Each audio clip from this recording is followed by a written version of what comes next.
Okay, this is probably not the update we were all hoping for, given that I said I had a FaceTime date yesterday, and now I am crying. Just excuse the no makeup, blotchy face. I just felt like I needed to talk because I'm having a day. Did not end up FaceTiming with that guy yesterday because he's got the flu, apparently. I mean, I met him online, so I don't really know if he's telling the truth or not. He just didn't want to talk to me, but anyways, not really about him. Okay, I'm aware that everything I'm about to say is not like a unique experience. I think there's so many of us going through this right now, but I think it's just really intensified with the holidays and just, I think I'm just a lot more like aware of my feelings since being in therapy the last few months, and I'm just feeling honestly I feel like dating for me is a dead end. And trust me, this is not me fishing for compliments or validation in the comments. I feel like I've gotten, if anything, too much of that in my life to where it's made me really confused as to why it's always been so hard for me. You know, I think I've been pretty open with you guys about my dating history or lack thereof, and I feel like with the barriers that I have, or like not barriers, but the kind of... You know, this is kind of like a rich woman complaining. I get it, yes, it sucks, but it's almost like she's driving past us when we live like in the slums, and she's like, oh my god, my tire burst and I gotta take it to the mechanic, and I can't do my nails today because I gotta take my car to the mechanic and he's gotta change the tire on my Rolls Royce. And we're like, yeah, but we still have to go to work. We don't even have cars. We have to take probably the bus. Like it's two totally different classes, right? Because when it comes to men, like some guys don't even have chicks to talk to. Some guys go out every single Saturday and there's not even one girl that they can talk to. Nah, ew, I don't want to talk to you. Ew. That's like me sitting and complaining, saying, I don't want to do YouTube today because I got the flu. Like, there are people in Africa right now which can't even do YouTube. They don't even have a camera, my guy. What's happening? So am I supposed to sit here and complain over the fact that I'm tired, I got a headache today, oh my god? Like, the kid which is working in the cobalt mine, he still has to go and mine the cobalt even though he's got a headache. So sometimes we have to look at ourselves and just like, is this actually a valid complaint, or should we maybe just like be happy with what we have? Deal breakers that I have. Dating for me just feels so impossible. I just feel like I've made so much effort since like my early to mid 20s to clean up my life in a way, like get rid of people who I felt like were toxic for me, not doing things that were toxic for me, just generally being so strict with what I would and wouldn't do, so that I don't know, I would like God would think I was like worthy. So frustrating for someone like me to keep hearing, oh, it'll happen when you least expect it. Like, I've never been like a boy crazy kind of girl. But she's so gorgeous. This is the thing which I don't understand. How can a gorgeous girl like this still be single? It baffles my mind. Like, I never date. I never like seek out these kind of situations. I'm always just waiting for the right time, trusting God's timing, like doing what I should be doing, like waiting for marriage. And at a certain point, it's like, you know, I'm 31. I stopped going to clubs like a decade ago. I stopped getting drunk. Like, I don't have sex. Like, I don't do anything risque in my life. I'm just sitting around waiting, trying to put myself out there, but just like, I don't, it's just so frustrating. It's so hard for me sometimes to connect with God, like it is for me to connect with anybody, that I don't really feel like I'm a good enough Christian ever. So then I'm like, how can I really expect to be looking for that in a partner when I don't feel like I'm good enough? I have moments all the time where I'm like, you know, I'm 31 now. Maybe it's time to lower my standards. Maybe it's okay if he's not Christian. Maybe sex before marriage is not the end of the world. Maybe I'm being too rigid. But I think it's hard to understand if you're not a Christian and it's not something that is important to you. But I do know in my heart that that's not what God wants for me. But it's just so isolating to have nobody that really understands that. My God, I'm crazy. And then when I do try to open up to people and explain to them how I feel, I'm just constantly being told like, well, at least you're pretty. Like, yeah, True. You have so many options. I don't know why you're upset. Like, you Yeah. can easily find somebody. It's like, Yeah, I'm not that's what allowed I'm to saying. feel alone and lonely because you think I'm pretty. Anyways, I just wanted to get this off my chest. I'm sure I'll be fine in a few hours. I'll cry it out. Yeah. And I think it's just really intensified around the holiday time. It's just harder. Yeah, I think for people like me, it's like you wait every year for these magical times of the year, and you're like, when am I ever gonna have somebody to share it with? And you know, I'm very aware that a lot of it is my own fault. I've pushed a lot of people away in my life, but True. it's very eye-opening to be in therapy. You're really understanding why I do that, and it's a hard. Yeah, but imagine being a nice guy, doing exactly what you were supposed to do, and still you get screwed over. So I think God helps the people which helps themselves. Yes, you have to put yourself out there. You gotta go for it. You can't just wait. I'm waiting for the right man. That doesn't happen. No one has ever sat at home and then wins the lottery. You have to go out, you have to buy the lottery, you have to, you know, scrape it, or you have to take action. And now if you want a husband, you have to go to, I don't know, go to Home Depot or hang out with mechanics, or I don't know, just like hang out where these guys that you're interested in would hang out. Go there, because guys like that I don't think they hang out like at bars. So do what they're doing. Maybe start working as a plumber and then you fall in love with your coworker. Hard pill for me to swallow that now at the age of 31 that I'm working on that, and I feel like I'm open to doing the work and being uncomfortable and letting people in. I feel like I've kind of missed the boat. And I know that's not the truth. I know that people date later on and they have kids later on, but you know, I think it's normal to feel like, if you really never dated in your 20s, to feel like you kind of missed like the magical part of it, the innocent part. Like, I feel like I don't really have the time to meet somebody and like date for a few years and just have it be like casual and fun and sweet. It's like now I'm going to be 32 next year. If I want to have kids, which who knows if I can or not. There's not much time, and I only say that because I just personally don't really want to be a new mom when I'm in my late 30s. It's just not something that I want. So it's hard, and I feel like in some ways I'm having to change the way that I pray about my future, because I don't mean to be a downer, but I don't personally believe that God promises that there's a husband or a wife out there for every single person. I mean, have to go and get them. God wants to grant you the desires of your heart, but there's a lot of desires we have that God doesn't give us, and so who's to say really there is somebody out there for me? I don't know. There's no way to know. So I feel like I'm kind of mourning like a dream in a way. And I'm not saying I'm like giving up on finding love, but you know, you have to be realistic when you start to get to this age of like, I have to figure out what I'm gonna do to support myself if I never have a husband, which that was always my plan. I wanted to be a stay-at-home mom. I wanted to have kids. Like, I never really wanted to have a career. So, I don't know. Before we continue this video, I want to take a quick pause to shout out today's video sponsor, Kitty Pill. Kitty Pill is a vitamin that you take that restores the pH balance down there so you smell fresh and you know you're ready to go at all times. So if you're a woman and you're watching this, get your Kitty Pill today. This is one of the best products out there right now. Go into kittypill.com and get your Kitty Pill today. Let's continue the video. My wife, who was supposedly heading to work to train employees. We have 6 kids together.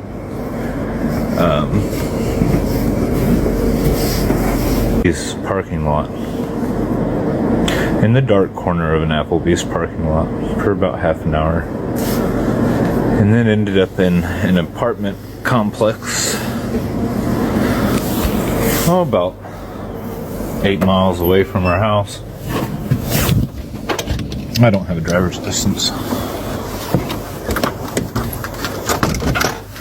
so I found out where the truck was at. Tracked it down. I got my truck back. Now she's ghosting me. She won't answer my calls. She's not at work because, here, I'll show you.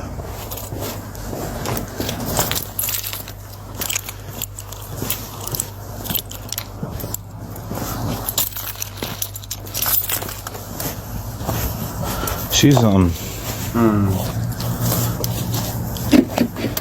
not at work because her ID badge and vest and laptop, Look at that, bro. with Zuki, that is required for her job.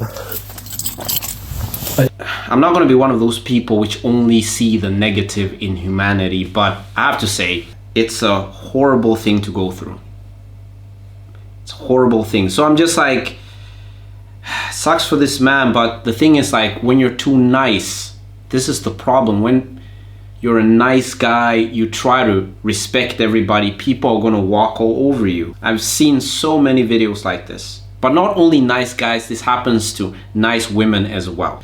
So it sucks for this man, it really does. In my heart, man, like when I watch a video like this, I'm just like, being in the thick of things when you're actually there, and you can't even think, you're like, you don't even know what to do. I can't even imagine when you have kids with somebody and you've built this life and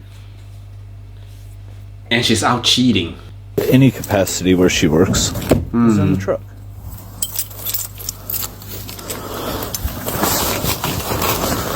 So, yeah.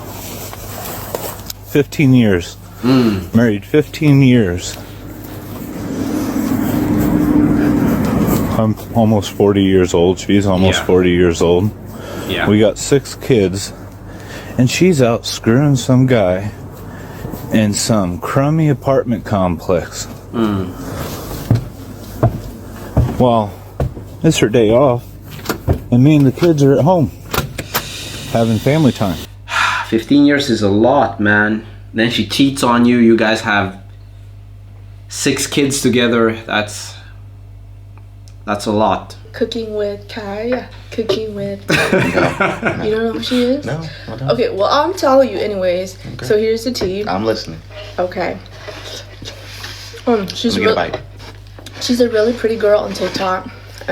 She got famous because she does cooking videos, but then You love the noodles. she got very big booty, and she shakes her booty. Big booty Judy. Yeah.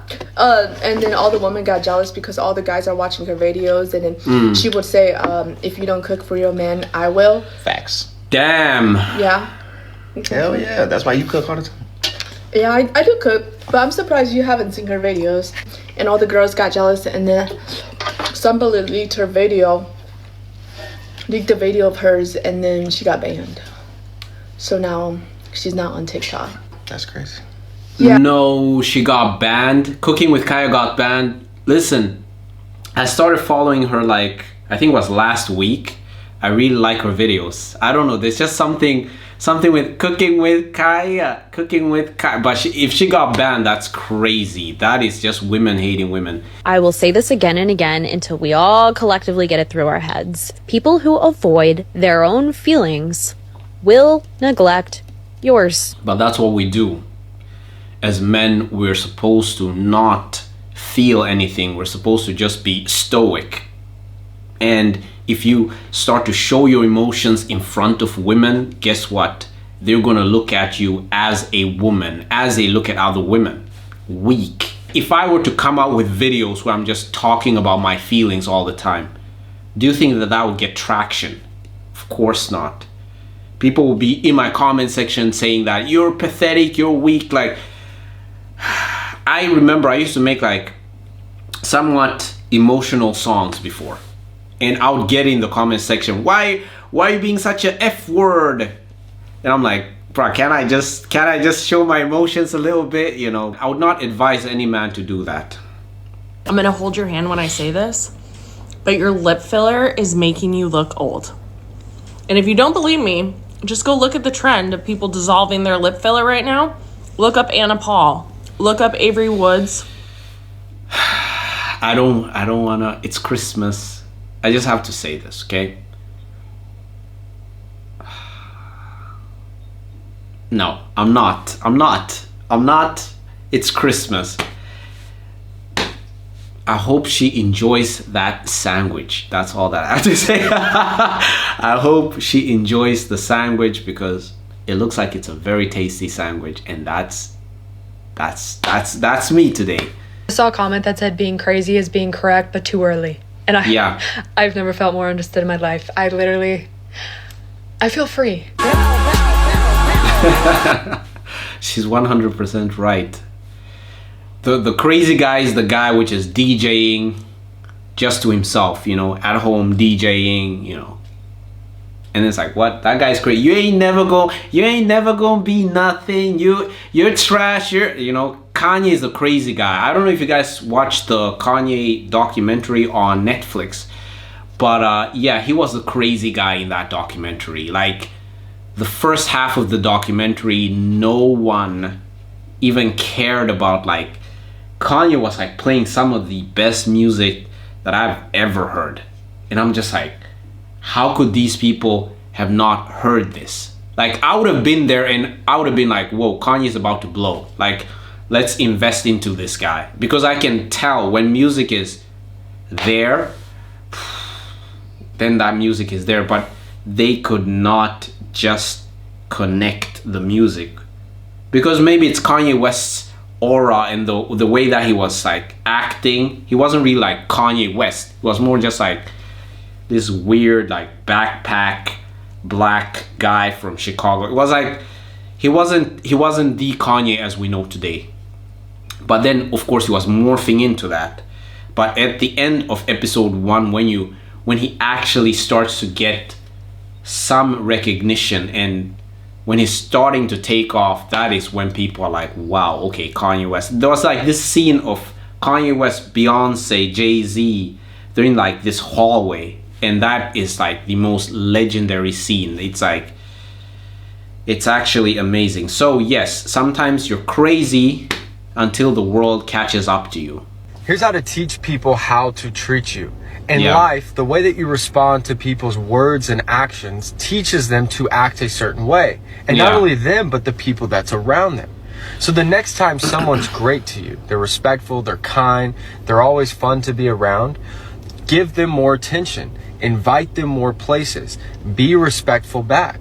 But in the same sense, if someone wastes your time, disrespects you, they're not kind, and you still give them attention, you still give them time, you're still being overly nice to them, you're teaching that person that it's okay to disrespect you and Yeah. it's okay to waste your time. Yeah, and the truth is like subconsciously, if you're with a girl and she disrespects you and you're still treating her nice, she's gonna lose respect for you, and then the bad behavior is gonna continue. But if you just like say, nah, I'm not gonna stand for that. That has to stop. Then she's going to look at the way that she's behaving, and then she's gonna act accordingly. You can tell someone's level of self-hatred by how they view sex, and most of you guys aren't ready for that conversation. Lily Phillips, the OnlyFans model who slept with 100 men in one day, was doing an interview where she had said originally she was going to save herself for marriage, but then she realized that sex wasn't special. I've heard this line from other people, basically in defense for hypersexuality and promiscuity. But if you were ready for the conversation, you would realize that it's not that sex is not special, it is that you are having sex with people who do not view you as being special. Facts. And you are believing them. If you listen to any interview with Lily Phillips, you can feel her self-hatred bleed out through her words. And for the people that say, nope, not me, that's not how it was with me, I want you to think for a moment about what a belief is. Our beliefs come from the million bits of raw data that we get into this world, and we take them, we form opinions to make ourselves feel better. So when you say that's not me, sex just isn't special to me, let's forget about the biological component where it is literally a soul tie between two people. And just ask, is that the truth, or is that the belief that you have taken on? Yeah, that's true. Just like saying, me growing up here in Sweden, I've always gotten this like hate from everybody. Oh, you're black, you're never gonna be anything. Like, this is Sweden. Everybody here is Swedish. You're never gonna get a girlfriend, you're never gonna get a job. Like, they look at you like you are at the bottom of the barrel. But when society treats me like that as a black man, I have two options, right? I can either self-destruct and look at myself as human filth, horrible, the N-word, right? Or I could do the exact opposite and just say, no, F you, society. I am the best. I'm going to prove to you that I am the best. So those are it's fight or flight. Those are the two options that you have, right? And what I think is something happened to her and she now views herself as just human filth. So of course, if she sleeps with 100 guys, it doesn't really matter. Even if she sleeps with 1,000 guys, it doesn't really matter.